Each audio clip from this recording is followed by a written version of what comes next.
Hi, I'm Nurse Miranda, and I've just been asked to give you some education about atrial septum defect, or ASD. Is that okay? Okay. So first, I just want to talk about the pathophysiology. So atrial septum defect is a hole in the wall between the upper two chambers of the heart. This condition is something that babies are born with. It doesn't develop over time.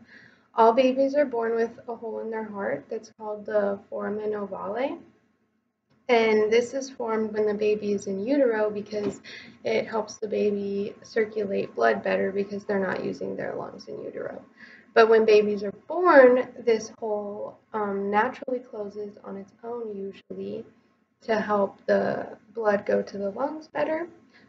But if this hole doesn't close, or if there is a larger hole that exists, there is extra blood that goes to the lungs, which can gradually damage the lungs.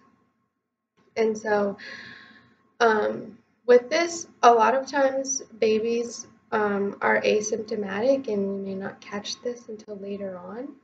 But some signs and symptoms later on include shortness of breath, fatigue, swelling of the legs and the feet, or edema.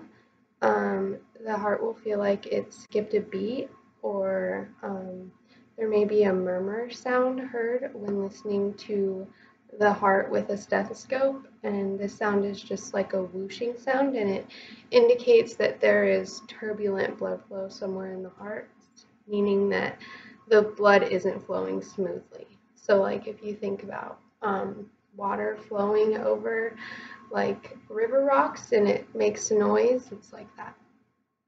Um,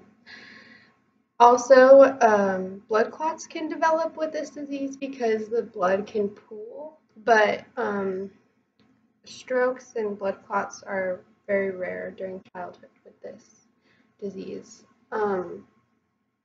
So atrial septum defect is diagnosed with a chest x-ray and an ECG.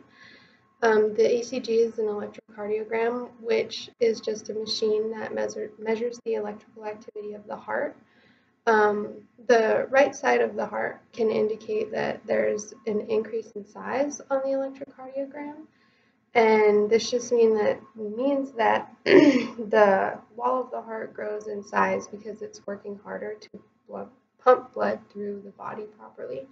So if this is seen on the ECG, then it's probably already been established as a problem because the heart is remodeling. Treatment for this, so small defects, they often heal on their own. A child without symptoms and a small defect requires observation and occasional testing, so this means they'll probably go in for a yearly echocardiogram or electrocardiogram. Moderate to large defects can be indicated on an echocardiogram, and these need surgery, usually, if they're large. And surgery is performed between ages 2 to 6, and surgery can be done sooner if the child needs it. But the cardiologist will place a device called a septal occluding device into the opening, and this will just stop blood from being able to flow in that hole. After the surgery, the child will also be placed on antibiotics, which are just to prevent an infection. They don't have an infection yet, but these are to prevent an infection. And these will be, usually a doctor will order them for the first 6 months. It all depends. And nursing interventions for your child after surgery.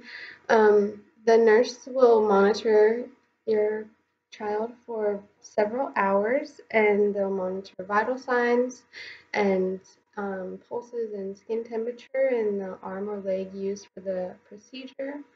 The nurse should also educate and provide information about the catheter insertion site, signs of infection, how to take care of it, bathing, Any activity restrictions or any new medications.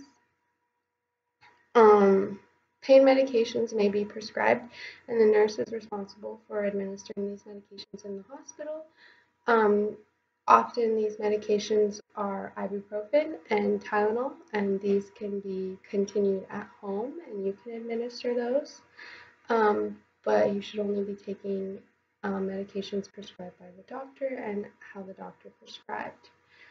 And most likely there will be antibiotics after surgery. Thank you. Do you have any questions?